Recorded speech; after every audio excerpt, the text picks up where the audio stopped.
demands of these workers, which tended to focus on wages and hours, were met and they returned to work quickly. Though southern cities avoided railroad strikes for the most part, they could not evade the Great Strike's impact on other sectors of the workforce. Labor History in 2 brought to you by the Illinois Labor History Society and The Rick Smith Show. For more information, go to laborhistoryin2.com.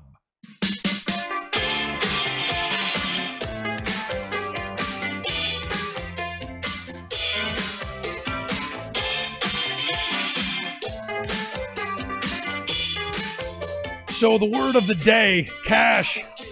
Cash is the word of the day, evidently. A tape has dropped. Lanny Davis, Michael Cohen's attorney. And again, the right-wingers are, no, the tape doesn't matter because it's Lanny Davis. He's got ties to Clinton. My first thought is, if you would think with all the money that Michael Cohen makes, he could afford better recording material. He could use a better form of recording device because evidently the not so great quality, little fuzzy, little off. Evidently, talking about the McDougal thing, the affair that I guess lasted 10 months, about a decade ago. And this story's been all over. We've already known what the tape was going to say, which was, they wanted to shut down the story at the National Enquirer from getting out, which it never did get published. Now you got Giuliani running around saying, there was no money ever paid. You hear the tape evidently saying, Cohen saying we got to set up this, this company to funnel this through, and you hear, Trump saying cash and all this. Now Giuliani is saying, no money ever transferred hands, nothing ever happened. At the end of it, common sense. And while there may not be a paper trail that says Trump through Cohen paid what's the company, AMI or something like that, the one who owns the National Enquirer. While there may not be that paper trail, the fact that they didn't run the story, the fact that it was never published, speaks volumes. Now, you may remember, Sarah Burris and I had a very nice, long, kind of funny conversation over the guy who is the head of the National Enquirer, a guy named David Pecker. And yes, we had an interesting, fun time back and forth with Mr. Pecker's name. Now, the story didn't get published. So to me, there's something there.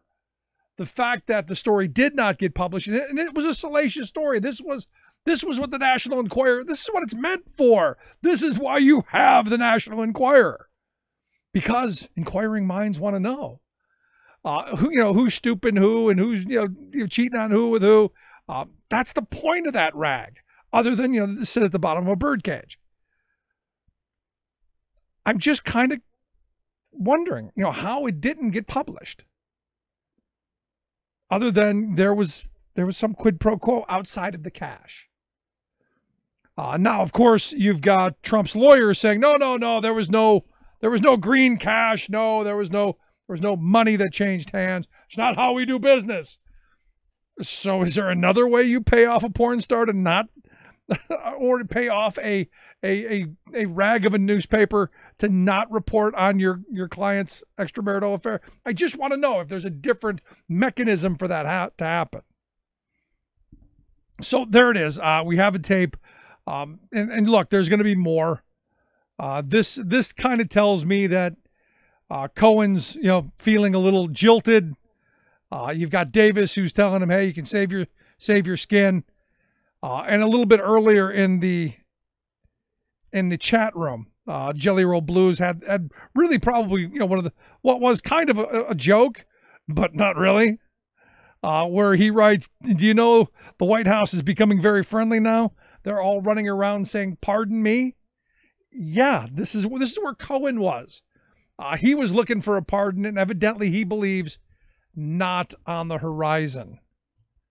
So I'm not surprised, not shocked, not stunned, none of that stuff. I'm waiting for the next series of tapes, and maybe the next one will be more salacious than this one. I haven't heard it yet. I'm just reading reports of it. But according to the reports that I'm reading, the sound's not great. There's going to be open to the interpretation, much like during the Clinton years, what the definition of is. Evidently, cash is going to be the new thing. Did he mean, pay in cash, or did he mean cash? What do you mean cash? That's going to be the debate point. It's absurd. Yes, I know. But I think that's going to be fun. It's going to be fun to watch. And, now the good thing is this White House is really on the defensive because this stuff is going to start coming out. The fact that Cohen put this first tape out, means, guess what? More is coming. And let's hope that he had a better recording equipment. Let's hope for that right from the start. So there you go. I had to get that out there. I had to throw that into the mix as we threw it out there. Now, in talking with Brendan Boyle, one of the things that it's angering, it's frustrating, and when you talk to these representatives, and Brendan's a good friend. I've known him for years. I known him when he was in the State House here. Good guy on the right side of the issues. But the fact that now, 2018, we're beginning to talk about opening up Medicare for people 55 and older. We're talking about pursuing a Medicare for all thing is a little disheartening. But hey, we're finally, maybe going to have that conversation. This is stuff that I was talking about back in 2009, 2010. And a lot of us were. The idea of pushing the envelope. And Democrats do a crappy job of this.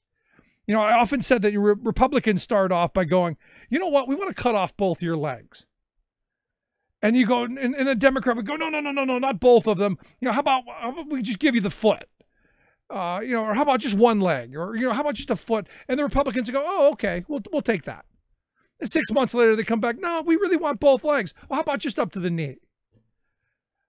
And then, 6 months goes by, the Republicans keep going, until eventually they get both your legs.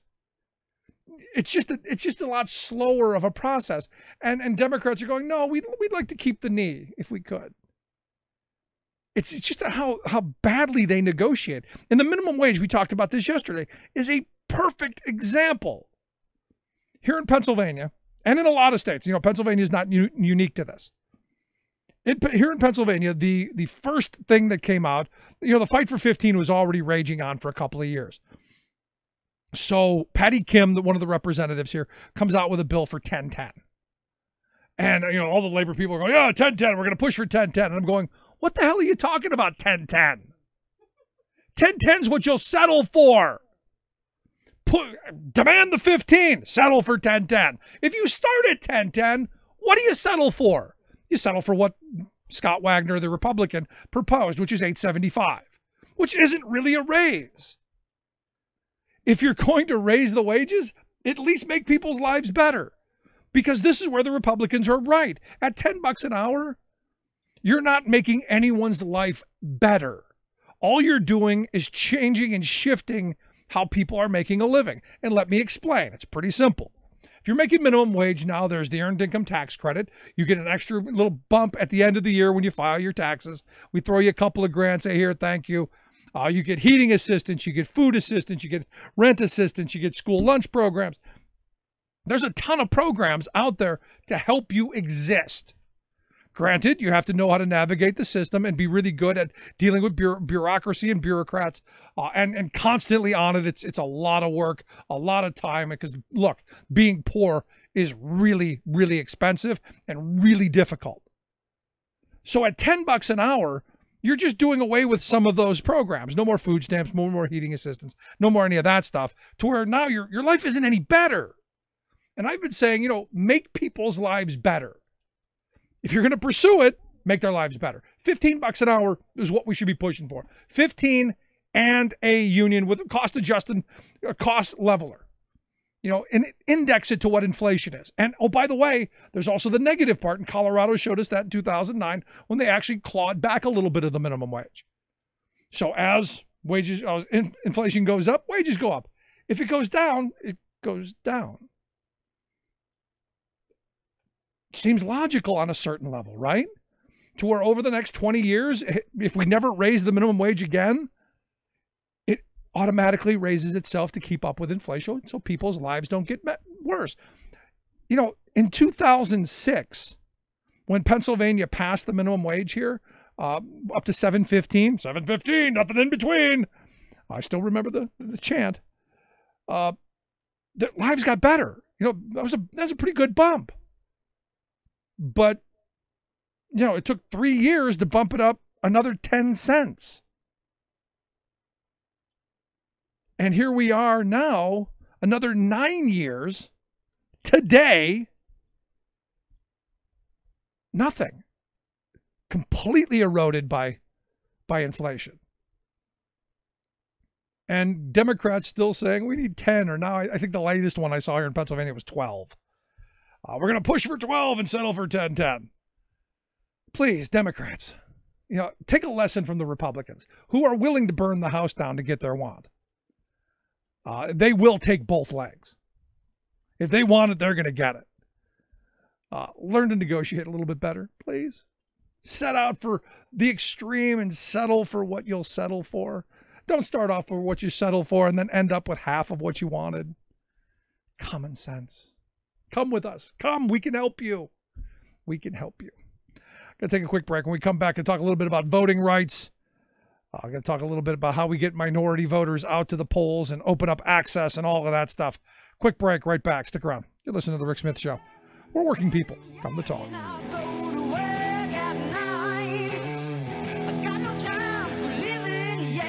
I'm working all the time. It seems to me I could live my life a lot better than I think I am. I guess that's why they call me the working man. Making the blue blood see red. The Rick Smith Show. I'm Rick Smith, and this is Labor History in 2. On this day in labor history, the year was 1877. Workers organized the first general strike in American history. The strike was an outgrowth of the railroad strike, which you may know if you're a regular listener of Labor History in 2, that started 10 days earlier in Martinsburg, West Virginia. The drastic wage cuts demanded by competing railroad magnates brought about a work stoppage in East St. Louis on July 22nd. Railroad workers voted to go on strike, shutting down all freight traffic. The strike quickly spread across the river to St. Louis, which at the time was the nation's third largest manufacturing city. The St. Louis strike was led by the Socialist Working Man's Party. The Working Man's Party called for a mass meeting at Lucas Market that gathered an enormous crowd of thousands of workers to declare their strike. The St. Louis strikers set out clear goals of ending child labor and establishing an 8-hour workday. By the next day, the strike had almost completely shut the city down. The strike lasted nearly a week. However, divisions between rank and file and strike leadership emerged over issues of race. The demonstrations that emerged in the afternoon of the 25th were led by a group of Black River workers. In an interview following the strike, an executive committee member said, "We did all we could to get the crowd to disperse." He wanted to keep white strikers from following the lead of black workers. The city's upper classes, startled by the events, began organizing a militia to quell the strike. Finally, federal troops arrived in St. Louis to crush the uprising. Special deputized police joined their forces. They arrested the strike leaders, injured hundreds, and killed at least 18 people. Labor History in 2 brought to you by the Illinois Labor History Society and The Rick Smith Show. For more information, go to laborhistoryin2.com. Voter ID, which is going to allow Governor Romney to win the state of Pennsylvania. Done. Taking care of business every day. Taking care of business every way. I've been taking care of business. It's alright. Taking care of business and working overtime. No matter how often I play Mike Turzai there, the Pennsylvania Speaker of the House, no matter how long I play that, and understand that was 2012. It's an oldie but a goodie. No matter how often I play that, it still reminds me of the mindset of all of the roadblocks that Republicans have fought to put in front of us in our ballot box over the last years. It's not about, oh, we care that there's voter fraud. They don't care about that. It's about putting barriers and roadblocks to poor people getting access to the ballot box. That's simple in my view. And, here recently, Andy sent me an email. And Andy, you got to listen more often, brother. He said to me, ask the question, why don't you get guys on your TV show to talk about interstate cross-check? It's huge, he said, and it's huge effect on America's political elections. If we don't move our behinds on this, we won't be winning anything. And I agree with you, Andy, and I appreciate the email and the thought. That's why right now we're going to talk about it. I've asked Connor Maxwell to come talk with us. He's a research associate for race and ethnicity policy at the Center for American Progress. Maxwell, thanks for taking time for us. Hi, Rick. Thanks for having me. So, explain to me how it is that, you look at things like voter ID, you look at Turzai and all of these roadblocks. Explain to me your thought on why they're put into place. Yeah, I mean, you've already hit it right on the head, Rick. I mean, a lot of these laws have been put in place for the purpose of suppressing voter turnout in low-income communities and communities of color. Gone are the days of, explicitly racist poll taxes and literacy tests. We've now evolved into an era of strict voter ID laws, of voter purges, of barriers to voter registration, and language access. It's no longer, it's no longer as explicit as it was in the past. Now people talk about voter fraud. They come up with this specter, this myth that, numerous studies have shown is not a real problem. Right. And they erect these barriers to keep people from the polls. Right. Like there were 3 million illegals voting. Right. Exactly. And then, of course, it took, 3 studies came out immediately after that said, no, that's actually completely false. But these voter suppression laws did prevent hundreds of thousands of people from accessing the ballot box. No, what's interesting to me is, when the state of Pennsylvania was going through to our Supreme Court to push back against the voter ID laws that Turzai and his clan had rammed through. One of the first things they did at the beginning of the trial was there was a stipulation of facts. And the state of Pennsylvania, or the Commonwealth, said, we have never found a case that this voter ID law that we passed would have stopped. We've never found a situation where someone would have been tried or convicted. We've never found anything in Pennsylvania or anywhere else of any fraud that would have been stopped by this voter ID law, but we want it anyway because it's the right thing to do. Oh, yeah. I mean, at best, it's a solution in search of a problem. And at worst, it keeps hundreds of thousands of American citizens from expressing their fundamental right to vote. So I look at this and again, we go back to 2000, you get the voting while black thing in Florida, which, is well documented now. You go to 2004, you see the caging that went on, where they sent out cards to they sent out mail to people and had it not forwarded to the next address. So they held on to a cage and purged people off. You look at 2012, the voter ID. You look at 2016, it was what it was. The future being what we know, cross-check, Chris Kobach, the KKK Commission, all of that stuff. How do we expand people's right to vote, and what should we be fighting for? Because I think now, for the first time, Connor, that we're actually seeing, exactly what they're doing in real time. Yeah, no, you're completely right. And, one of the biggest turning points here was the 2013 ruling in Shelby County versus Holder. And that essentially gave the green light to a lot of states that had a history of voter suppression and voter disenfranchisement to manipulate their voting policies to keep people from the polls. What we saw in the immediate aftermath was the creation of these strict voter ID laws, poll closures, voter purges going off the rails. And you see in the general election immediately following that, which is, of course, was 2016, you saw a big drop-off in turnout among African Americans. It was the first decline in over 20 years.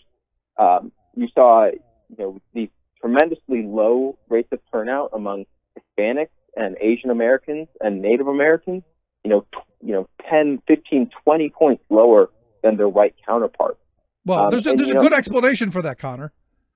Hillary's emails. Oh, Hillary's emails. Absolutely.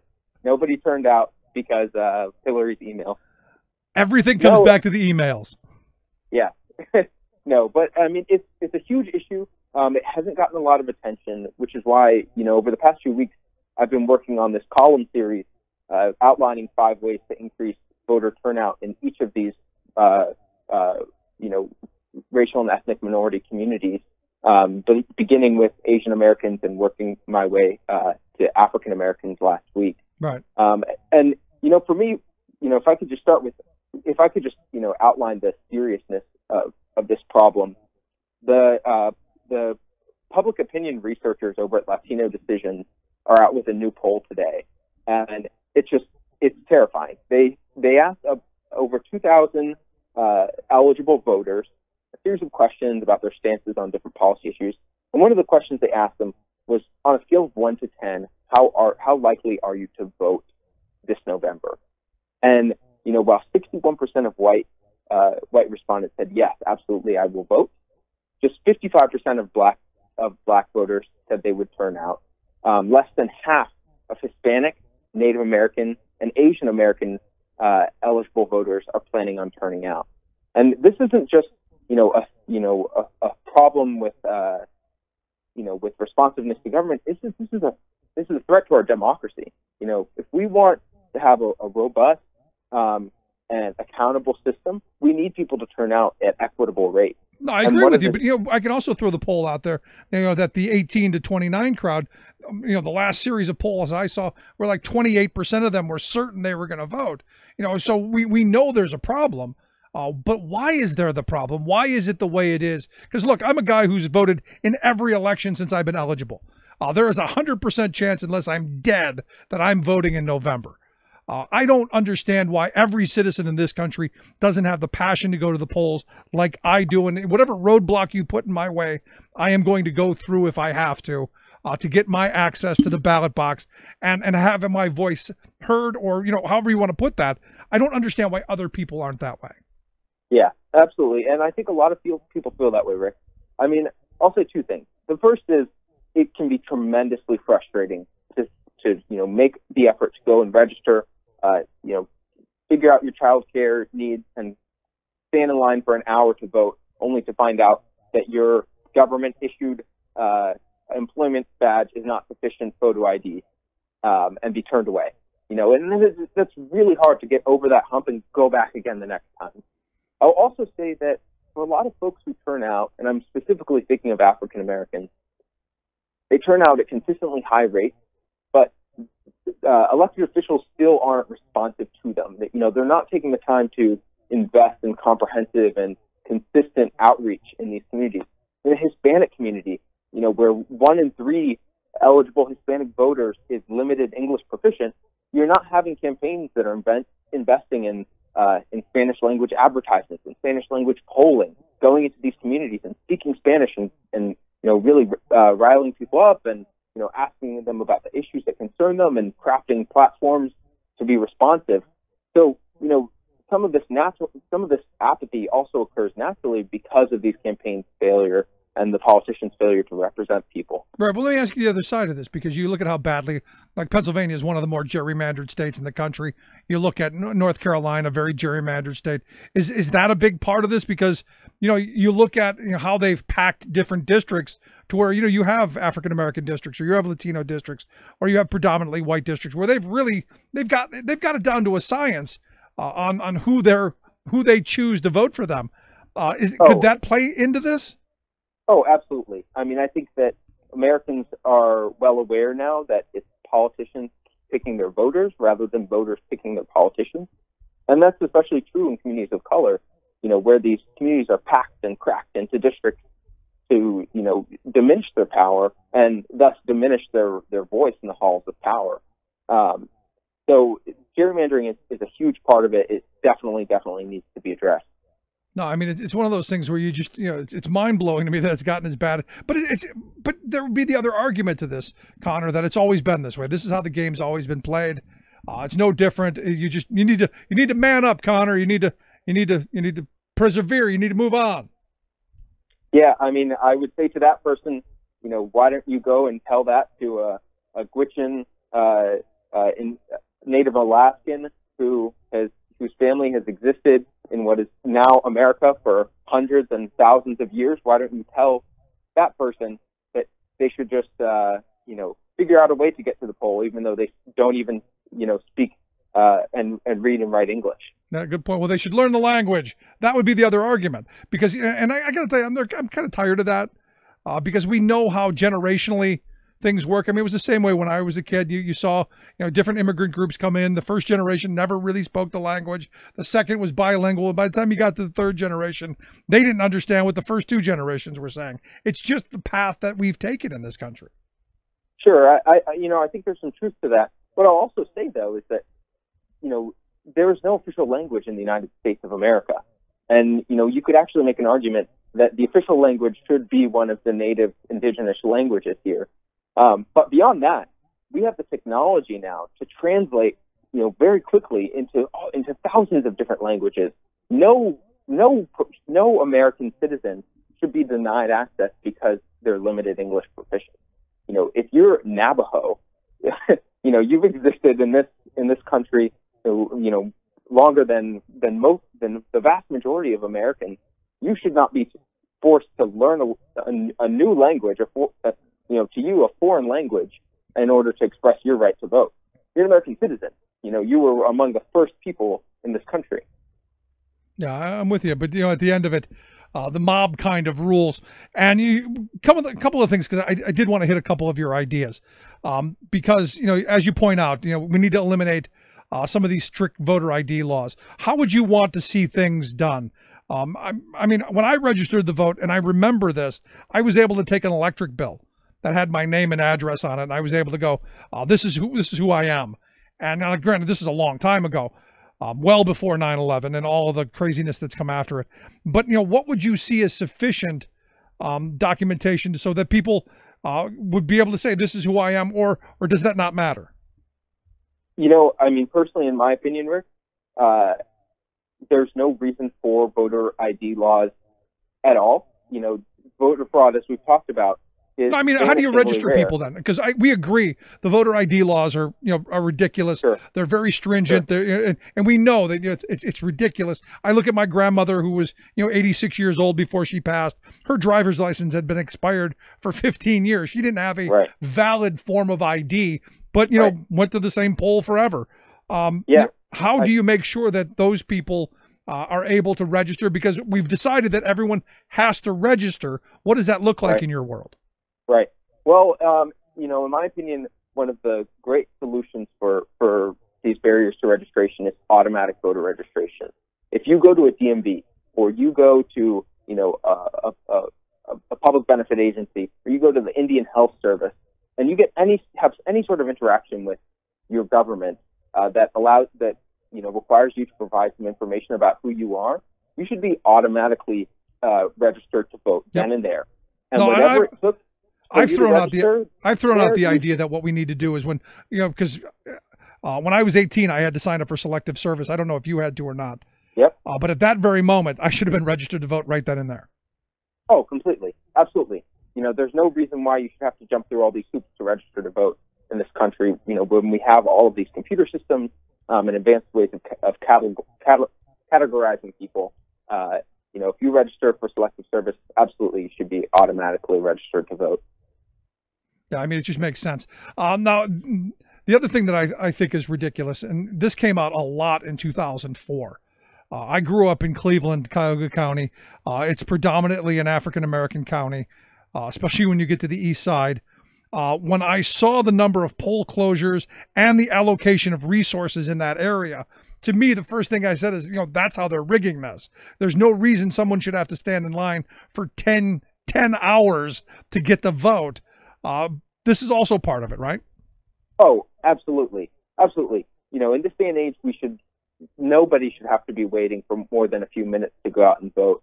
And numerous studies have shown that you're absolutely right. African Americans, on average, wait twice as long to vote as their white counterparts, and frequently in the exact same community.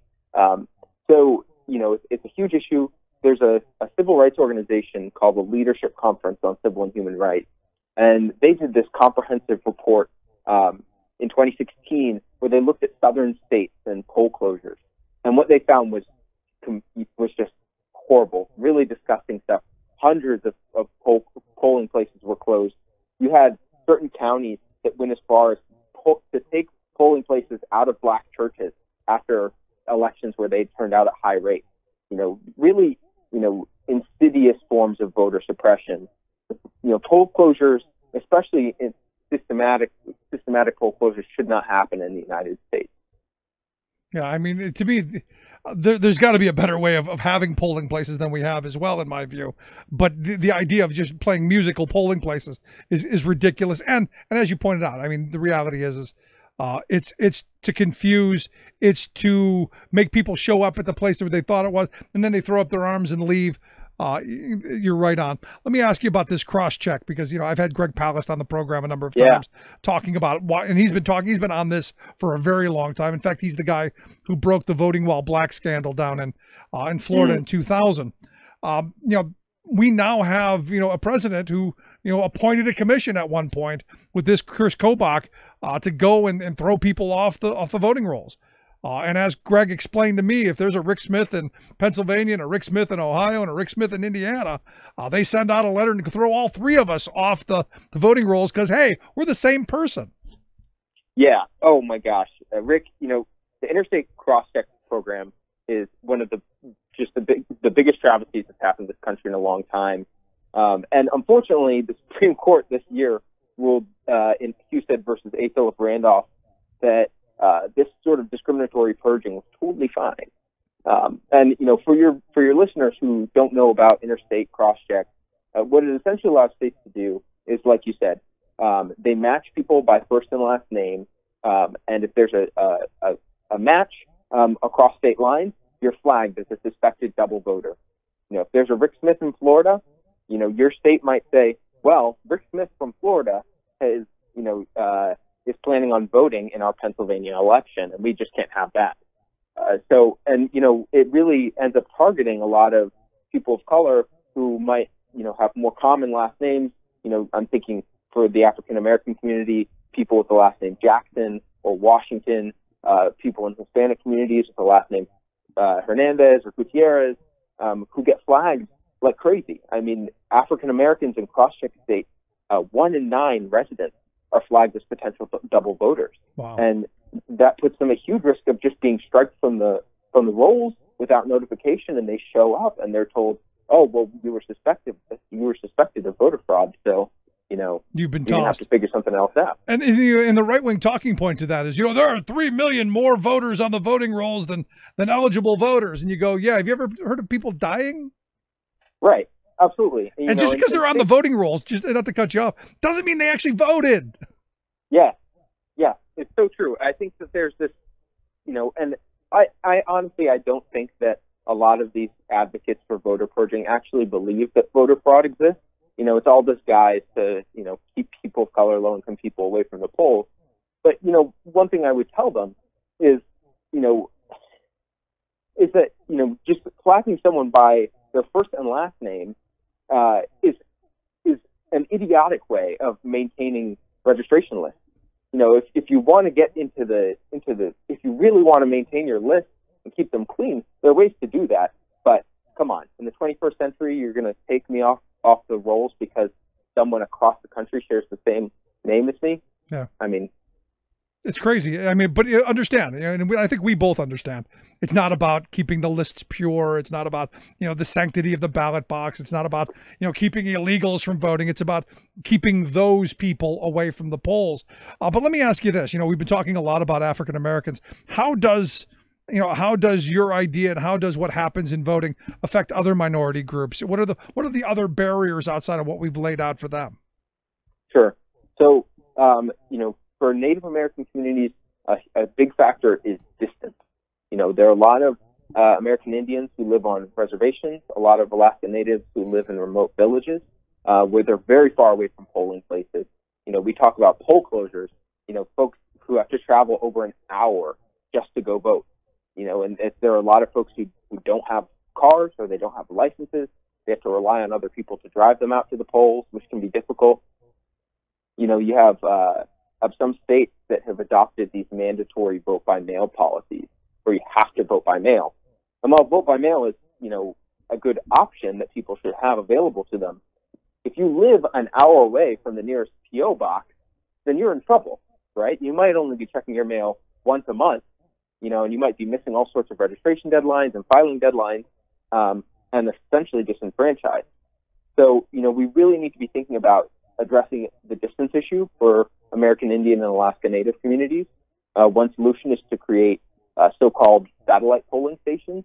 So creating, putting multiple stations within a reservation that are very close by, so that residents can walk or ride a bike or hitch a ride just a short down the road to cast their ballot. What I'll say about the Asian American community is there's a lot of language barriers to voting. It's not just what is this candidate's platform. I can't read the language on their website. It's also understanding when and where and how to vote. If you can't read in English, and they don't have a website that has translated to your language, how are you possibly going to get the information that you need? Even if you're an American citizen, but you're essentially just enfranchised just because you don't read and write in English. So whose responsibility would that be? I mean, you would think the candidate, if you had a number of people like that in your district, would be tailoring outreach to those groups, or are you saying the federal government should be doing this, or states, or whom? So all of the above, I'd say. I think any candidate who has potential constituents who are limited English proficient should be taking the initiative to get their materials translated, to be placing advertisements in that language. But I also think that the state and the federal government do have a role to play.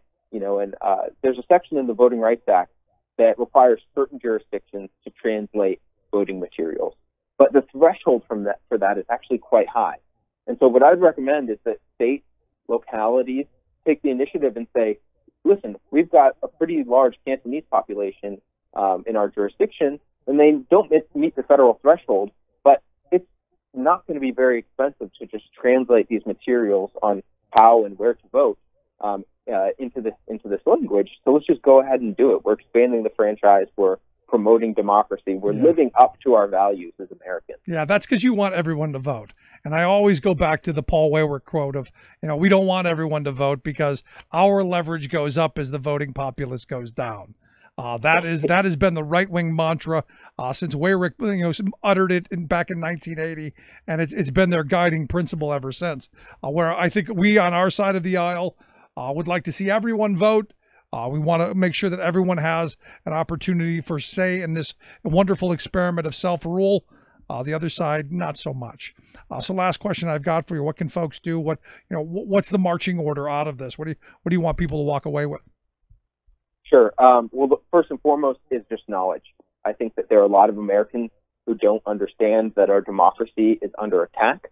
That it's not just Russia; it's the legislators. It's the legislators in your own state that are doing this. So make sure you read up and make sure you educate your peers, your friends, your family members. The other thing is to call your elected officials to make sure that they understand that a vote for these sorts of policies is unacceptable and that you will hold them accountable. And then I guess the last thing is go out and vote, right? If you have an elected official who's committed to stripping away voting rights from your fellow American citizens, go out and elect and vote and take them out of office. They should not be allowed to champion democracy while shutting off access to American citizens. Good stuff. And I hope people will take a look at your article. We'll get links out to make sure people can take a look at it. 5 ways to increase voter turnout in African American communities and Asian communities and Latina communities as well. There's all that right there. We'll get links out. Connor, I appreciate the time, the thoughts. Good stuff. Thank you so much, Rick. I appreciate it. Again, this is all stuff we knew. I mean, this is all stuff that we know, but it's all stuff we got to fight back against. And again, why November? Again, so very important. I'll take a quick break. Right back. Stick around. You listen to the Rick Smith Show. We're working people. Come to talk.